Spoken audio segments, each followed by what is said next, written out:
Olá, tudo bem com vocês? Muito bom dia, boa tarde, boa noite. Para quem ainda não me conhece, meu nome é Clarice Oliveira e a gente está aqui para conversar um pouquinho sobre o direito administrativo. Bom, sem perder tempo, na nossa primeira aula, a gente vai falar um pouquinho sobre alguns conceitos básicos, alguns conceitos introdutórios sobre o direito administrativo. É uma aula um pouco mais conceitual, mas que vai ajudar a gente tanto na hora da prova, quanto também na compreensão das demais aulas, dos demais temas que a gente vai ver daqui para frente. Bom, nessa aula, basicamente, a gente vai falar um pouquinho sobre os conceitos de Estado, governo e administração pública. A gente vai ver a diferença entre eles e aprofundar um pouquinho em cada um deles. A gente começa falando um pouquinho sobre o Estado. Quando a gente fala em Estado, a gente vai ter um conceito doutrinário, que é o conceito que está aqui na tela para vocês, que vai falar que é uma entidade político-social juridicamente organizada para executar os objetivos da soberania nacional. O que é isso? O que isso quer dizer? Quando a gente pensa em Estado, a gente está pensando naquela pessoa jurídica, naquela pessoa, por assim dizer, pessoa jurídica, é uma criação do direito civil que vai se adequar aqui, porque a gente não tem uma pessoa mesmo, uma figura natural representando o Estado, a gente tem um complexo ali de pessoas e de bens, por isso que a gente chama de pessoa jurídica.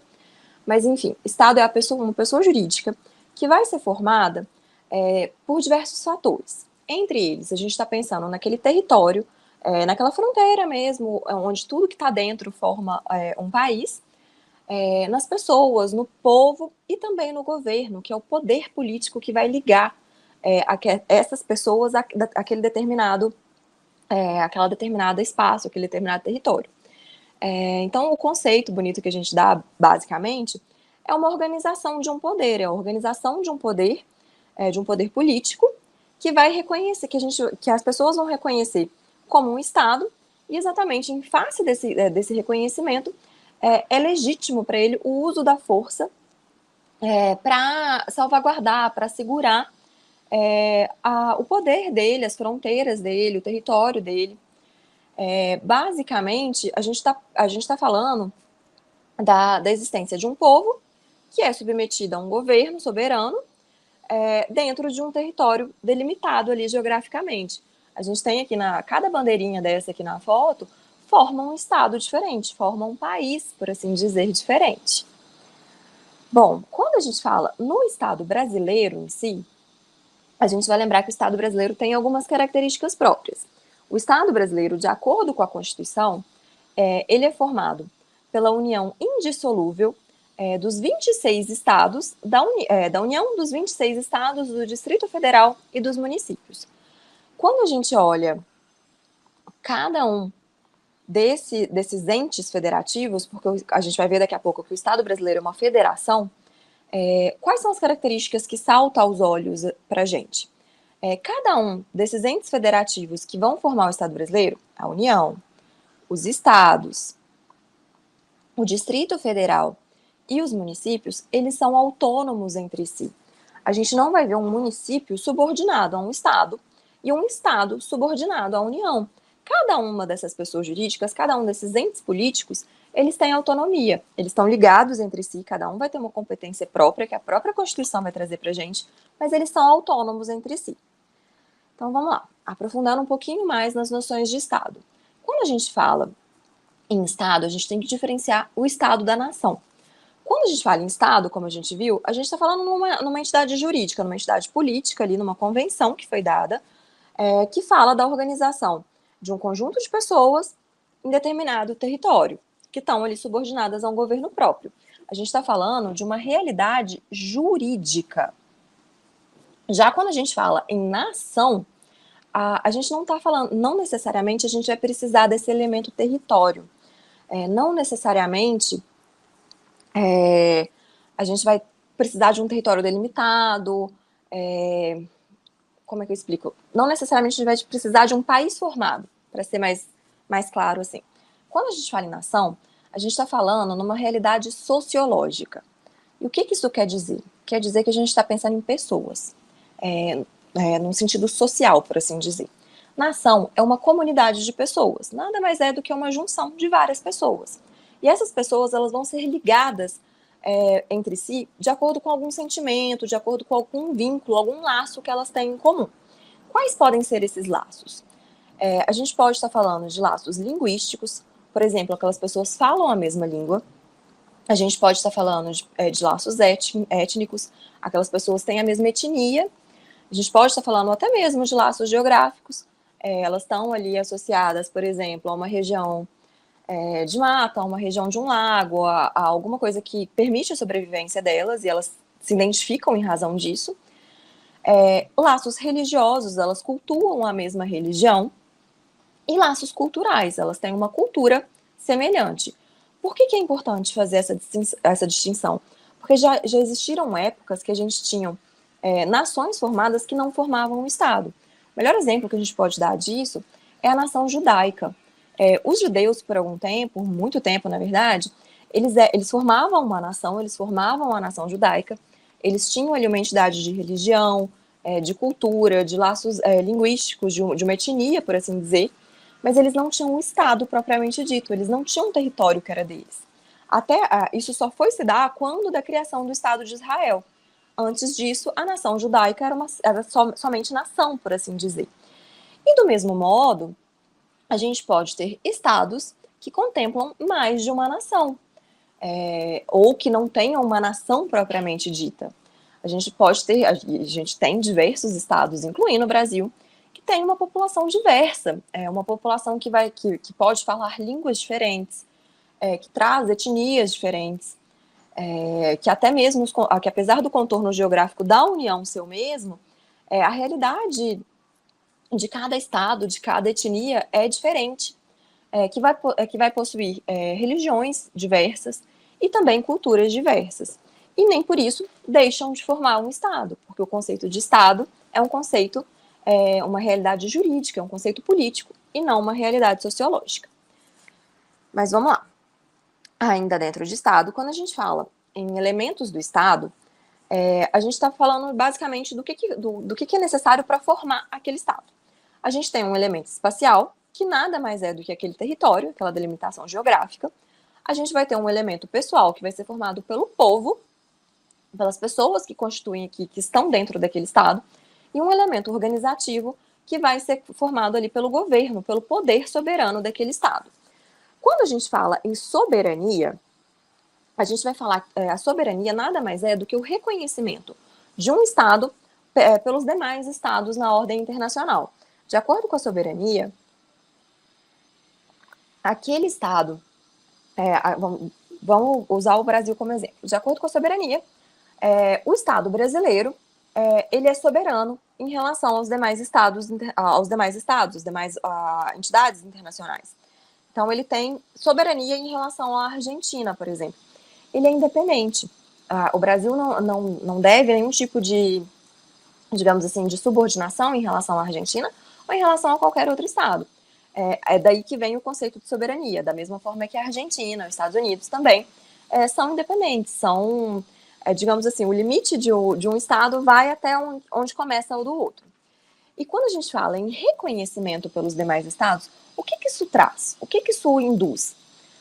Quando um estado reconhece o outro, basicamente, ele não está criando aquele estado. Ele está dando validade. Aquele reconhecimento, ele não, a gente pode ter estados que não tenham reconhecimento pelos demais. E eles vão continuar governando, só que vai ser um governo voltado só para dentro. Na ordem internacional, ele não vai conseguir, digamos assim, negociar, ele não vai conseguir realizar tratados, ele não vai conseguir ter um comércio externo, talvez. O reconhecimento dos demais estados, ele não é um reconhecimento que vai constituir, mas é um reconhecimento que, de certa forma, vai trazer uma validade, que vai ali permitir, vai declarar que aqueles estados internacionais reconhecem aquele estado como um estado soberano, digamos assim, respeitam a soberania daquele estado e podem ali se relacionarem de alguma forma por meio de um tratado, por meio de um comércio e por aí vai. Portanto, quando a gente fala em Estado, a gente vai lembrar que o Estado vai ser formado pelo território, pelo povo e pelo governo. São esses os 3 elementos que formam o Estado. Quando a gente fala em território, a gente está falando numa base física. sobre qual vai se fixar ali aquele povo e sobre o qual vai poder ser exercido aquele poder, aquele governo em si. Basicamente é aquele âmbito em que aquele Estado vai exercitar a própria soberania. Dentro daquela fronteira, ele é um governo soberano, ele tem autoridade. Fora daquela fronteira, ele tem a autoridade interna dele, mas ele tem que respeitar a autoridade dos demais estados. Por exemplo, aqui na nossa figurinha, tudo que está de verde aqui, esse espaço de verde aqui, é o Estado brasileiro. Então, o que forma a fronteira do Estado, dentro dessa fronteira brasileira, a gente tem o governo atual, o governo brasileiro atuando, de acordo com as políticas próprias dele. Então, tudo que está aqui dentro não interessa, digamos assim, à ordem internacional. É soberania do governo brasileiro. Já o que vai daqui para fora, por exemplo, se o Brasil quer fazer um comércio com a Argentina, que está aqui do lado, aqui ele entra na ordem internacional. E ele vai ter que respeitar a soberania do Estado argentino, que está aqui, de amarelinho. Então, o que é o Estado argentino? É o território da Argentina, formada pelo povo argentino e pelo governo argentino. Isso é o equivalente para todos os demais estados. Para a Colômbia, para o Equador, para o Peru, para os Estados Unidos, para a Inglaterra, para a China, para a Índia, para todos. Já o povo, quando a gente fala em povo, a gente está pensando num conjunto de pessoas que vão deter ali uma capacidade jurídica para exercer direitos políticos. E essa capacidade, ela é determinada, ela é assegurada pela organização estatal, pelo governo. Então, basicamente, povo, a gente pode pensar num sinônimo de cidadão. Quem são aquelas pessoas que têm capacidade para se tornarem cidadãos, que nascem sobre aquele solo que forma o território estatal? Quem que lá na frente vai poder organizar politicamente o Estado? Quem vai poder votar? Quem vai poder ser votado? Esse é o conceito de povo. Povo é diferente de população. Quando a gente fala em população, a gente está considerando tanto aqueles nacionais, aqueles cidadãos, quanto também pessoas estrangeiras, visitantes, pessoas que estejam só de passagem por aquele território. O conceito de população é mais amplo. Digamos assim que basicamente, aquela população está sujeita ao poder daquele Estado, porque ela está dentro daquele território, mas não necessariamente toda a população vai ter direitos. Por exemplo, direitos políticos, o direito de votar e de ser votado, só é conferido aos cidadãos. Quando a gente fala em população, a gente vai incluir os cidadãos, os nacionais brasileiros, os estrangeiros, os apátridas, que são aquelas pessoas que não possuem uma pátria própria, e os visitantes temporários, por exemplo, os turistas. Já o conceito de povo, como a gente viu, é mais restrito. São só aquelas pessoas que vão ter capacidade jurídica ali de exercer os direitos políticos, são só os cidadãos. Povo também não se confunde com nação, a gente já viu o conceito de nação. Embora o conceito de nação ele esteja ali ligado ao conceito de povo, ele vai envolver conceitos sociológicos próprios. Às vezes o conceito de nação é um pouco mais amplo do que o conceito de povo. Já a definição ali de povo em si vai seguir simplesmente critérios jurídicos. O que aquela Constituição falou que constitui o povo brasileiro? O que aquela Constituição, aquela organização falou que vai constituir o povo argentino? E por aí vai. E por fim, como último elemento de Estado que a gente vai lembrar do governo. Basicamente, governo é exercício de poder soberano. É um poder soberano estatal que vai ser voltado ali a um atingimento de finalidades daquele Estado. Quando a gente fala em governo, a gente pensa no plano interno, no plano de dentro daquele país, um poder soberano originário, digamos assim. Ele não vai emanar não tem ninguém dando aquele poder para ele simplesmente originou. Ele é absoluto. A gente não tem, digamos assim, a gente não pode ter, por exemplo, no Estado brasileiro, 2 presidentes. A gente tem um presidente só que vai que vai governar o país. Ele é absoluto, ele não encontra limite jurídico, digamos assim, dentro do Estado, o presidente, ele é absoluto, ele não tem, digamos assim, ele não deve observância, ele não tem que observar os limites de um outro presidente, porque a gente só tem um. Então, os limites que ele vai ter são os limites que são dados pela própria Constituição do Brasil. Já quando a gente pensa no governo em plano internacional, ele continua com a soberania dele, dentro do estado dele, mas ele vai encontrar limite jurídico na soberania dos demais estados, como a gente já falou. O que a gente precisa ali para ter uma coexistência pacífica de governos diferentes, de estados diferentes. O governo, portanto, ele vai ser formado por um grupo de pessoas que vai tomar as decisões obrigatórias para a coletividade. Quando a gente pensa no Estado brasileiro, a gente tem um governo federal, que é formado ali pela União, que é onde a gente tem, comandando o Poder Executivo, o Presidente da República. A gente tem governos estaduais, que vão ser os governos de cada ente da federação ali, de cada estado que compõe o Estado brasileiro, que vai ser comandado no Poder Executivo pelo governador. E em relação aos municípios, a gente também vai ter um Poder Executivo que vai ser governado pelo prefeito. Todas essas pessoas são eleitas pelo povo, que também como a gente viu, um elemento do Estado. Esses governantes, eles nada mais são do que representantes do povo.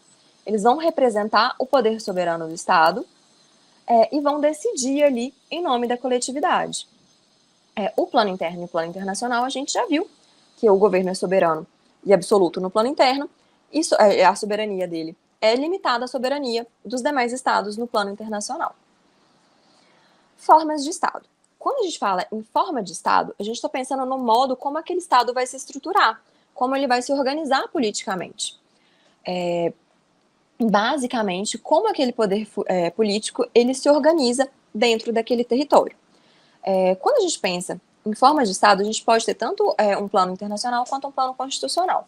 O que vai interessar para a gente aqui é o plano constitucional. De acordo com a Constituição, com o plano constitucional de cada Estado, aquele Estado ele pode ser centralizado ou descentralizado. Quando a gente pensa num Estado centralizado, a gente está pensando num Estado em que a prestação de serviço ela vai ocorrer de forma direta. A gente não vai ter delegação de serviço público, a gente não vai ter delegação de competência daquele Estado. Todas as funções estatais vão ser exercidas por um poder político único, digamos assim, por um ente único. A gente não vai ter outros entes ou delegação de poder. Basicamente, seria um Estado que seria formado somente pela União. Vamos usar a União como exemplo. Se a gente tem um Estado que não tem Estados federados, ele é formado só por um órgão central, só esse órgão central vai exercer competência, vai prestar serviço público, vai ter função política e por aí vai. Já quando a gente fala num Estado descentralizado, a gente está falando num Estado em que aquelas atividades estatais, que aqueles centros de competência, eles são distribuídos a núcleos diferentes. A gente pode tanto ter um Estado descentralizado unitário, quanto um Estado descentralizado complexo. Qual que é a diferença? Quando a gente fala num Estado descentralizado unitário, a gente vai ter uma descentralização, mas ela não é completa. Essa descentralização, ela vai estar sujeita ali ao poder, à vontade de um ente único. Então, que vai poder tanto ampliar quanto restringir. Então, por exemplo, se a gente tem um Estado formado pela União, somente por um órgão central, esse órgão central vai falar, olha, quero criar um órgão X para exercer tal poder. Ele pode criar, mas ele pode mudar de ideia e lá na frente falar assim, olha, cansei desse órgão X, volta aqui, me traz esse poder de volta, quem vai exercer sou eu, ou então eu vou criar um órgão Y dessa vez. É algo que a gente não tem uma estabilidade, por assim dizer. Já quando a gente fala nos estados descentralizados complexos, a gente vai ter ali diversos entes estatais que vão ter competências políticas, que vão formar centros de competência própria e que não estão sujeitos a uma entidade superior, eles são autônomos. A própria Constituição daquele Estado vai determinar qual que é a competência para cada um daqueles entes. O exemplo que a gente pode dar é o Estado brasileiro. A gente tem diversos entes de competência, a gente tem a União com uma competência, a gente tem os estados e o Distrito Federal com outra competência, a gente tem os municípios com uma competência X também. Todas essas competências são previstas pela Constituição. Então a gente não vai ter a União falando, olha, Estado, você não pode fazer isso, vem cá que eu vou fazer. Não, aquela competência é do Estado e é só dele. Da mesma forma, a gente não vai ter um Estado virando para o município e falar, olha, município, não gostei que você fez isso aí, não. me dá aqui, quem vai fazer sou eu. Não, porque a própria Constituição deu competência para aquele município fazer aquilo ali. Então a gente tem um Estado que é mais estável, a gente tem uma estabilidade, a gente sabe de quem que é o dever, de quem que é o direito de fazer de exercer aquela competência, de prestar aquele serviço. Bom, basicamente, de formas de Estados, a gente vai falar do Estado federal e do Estado confederado. A gente começa pelo Estado federal. Quando a gente fala em Estado federal, a gente está falando de um Estado que é constituído por entidades parciais, por entes próprios, digamos assim, que vão deter um núcleo próprio de competência política. Vão conservar a autonomia e a personalidade jurídica que eles têm, que é de direito público interno. Nas próximas aulas a gente vai ver direitinho o que é direito público interno, o que é direito público, o que é direito privado, mas basicamente, quando a gente pensa no Estado federal, a gente tem um Estado que é formado por diversos entes. A gente vai sempre dar o exemplo aqui, quando possível, né, do Estado brasileiro, para vocês conseguirem quantificar e perceber um pouco mais. No Estado federal, por que o Estado brasileiro é um Estado federal? Porque a Constituição brasileira, ela vai criar entes diferentes de competência. A gente tem a União, que é a junção de todos aqueles estados, de todos os 26 estados federados, e a União, digamos assim, agindo em nome de todos esses estados, ela tem competências próprias. É a União, por exemplo, que vai exercer, que vai ter ali uma relação uma relação internacional, digamos assim, uma relação com os demais estados federados, os demais estados internacionais, por assim dizer. Já os estados, eles vão, cada estado que a gente vê aqui, ó, a gente tem um mapa, tá, a imagem tá pequenininha, mas a gente tem o mapa do Brasil aqui, vamos pegar aqui o estado do Mato Grosso, que tá aqui no meio. Cada um desses estados tem competências próprias. Por quê? Porque eles têm um território deles, um território demarcado como deles. E eles têm realidades diferentes. O estado do Mato Grosso tem uma realidade diferente do estado do Rio Grande do Sul. Então, o governo do Mato Grosso vai buscar conseguir atingir ali os interesses daquela população que vive no Mato Grosso. E para isso, a Constituição deu poderes específicos para que esses estados atuem, competências específicas para que esses estados atuem. Da mesma forma, dentro de cada um desses estados, a gente vai ter municípios que vão ter ali uma realidade local e vão poder prestar um serviço mais determinado, digamos assim, mais localizado, mais específico. E para isso a Constituição também viu competências específicas para esses municípios. Tanto a União quanto o Estado vai ter que digamos assim, observar, se adequar, aceitar a competência daquele município. O município também vai ter que observar as normas que a União cria, vai ter que observar as normas que aquele Estado cria, e por aí vai. Quando a gente pensa no Estado federal, a gente vai falar em pressupostos de existência e de manutenção. Quando a gente fala em pressupostos de existência, a gente vai ter uma repartição constitucional de competências, que é o que a gente viu até agora. A Constituição vai falar qual a competência de cada um daqueles entes, qual a competência da União, qual a competência dos estados, qual a competência do município. A gente não vai entrar nessas competências em si, porque isso é matéria do direito constitucional, a gente vai entrar lá na frente no que foi interessante para a gente dentro do direito administrativo. Mas é importante vocês saberem que eles são autônomos, que a Constituição previu ali poderes, digamos assim, para cada um desses entes. Os Estados-membros e os municípios, eles têm participação na ordem jurídica, na vontade criadora ali da ordem jurídica nacional. Então, eles têm participação nas leis, na formação daquelas leis daqueles estados. Os Estados-membros e os municípios, eles são dotados de auto-organização. A gente tem um poder constituinte decorrente que vai permitir que aquele Estado-membro crie uma Constituição estadual, que aquele município tenha uma lei orgânica municipal. Então, eles podem se organizar, eles têm um poder de auto-organização, que tem que ser observado, que tem que ser respeitado pela União, desde, claro, que eles cumpram ali os requisitos que estão na Constituição. E a gente tem também o princípio da indissociabilidade ou indissolubilidade. O que é isso? Isso é a proibição de secessão. O que isso significa? Que aquele Estado não pode simplesmente falar, sou independente, não quero mais, digamos assim, responder, ou não quero mais estar sujeito ao Estado federado, não quero mais estar em conjunto com os demais estados e formar a União. Basicamente, quando a gente estuda história na escola, A gente lembra ali daqueles movimentos separatistas que tiveram no Rio Grande do Sul, por exemplo, na Revolução Farroupilha e por aí vai. O que era aquilo? O Estado do Rio Grande do Sul queria se separar do Estado brasileiro, queria formar um Estado novo. De acordo com a nossa Constituição, isso não é possível. E pode a União e os demais estados usar a força para impedir que isso aconteça. Então, o Estado do Rio Grande do Sul, o Estado de São Paulo, o Estado de Minas Gerais, o Estado do Amazonas, não pode sair, digamos assim, do Estado brasileiro e formar um Estado próprio. A gente ainda tem também pressupostos de manutenção. O que isso quer dizer?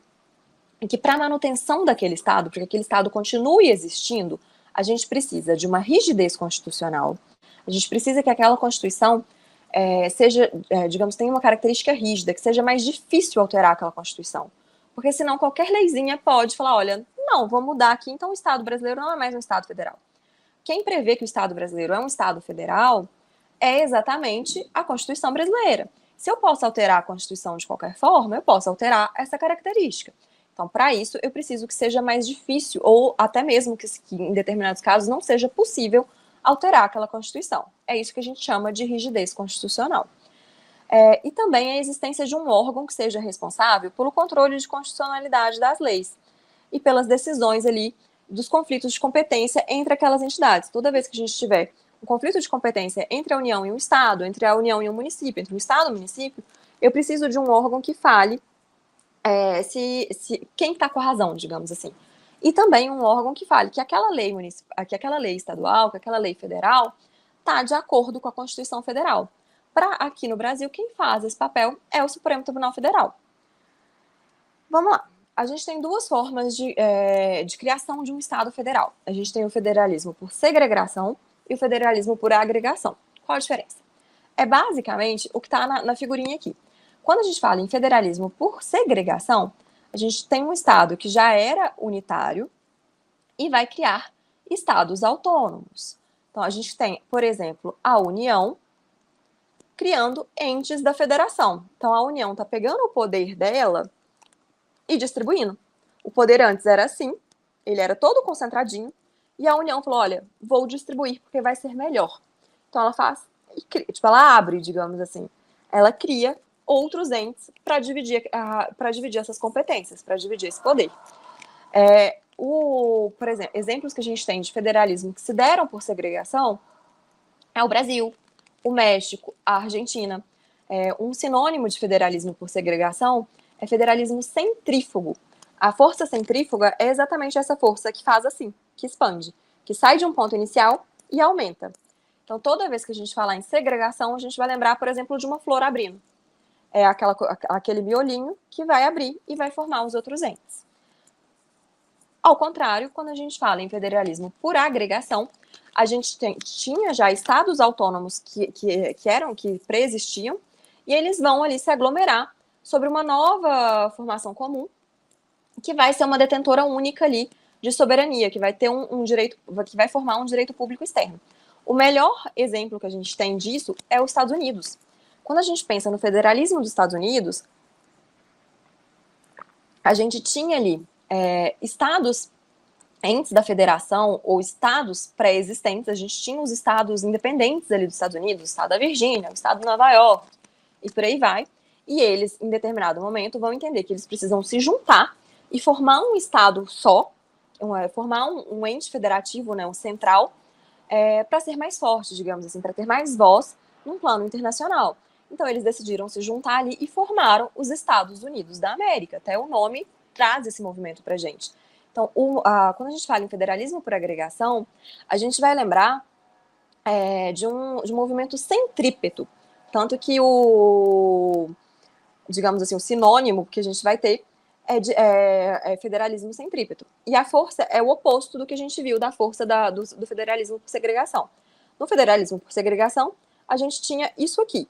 No federalismo por agregação, a gente vai ter o contrário.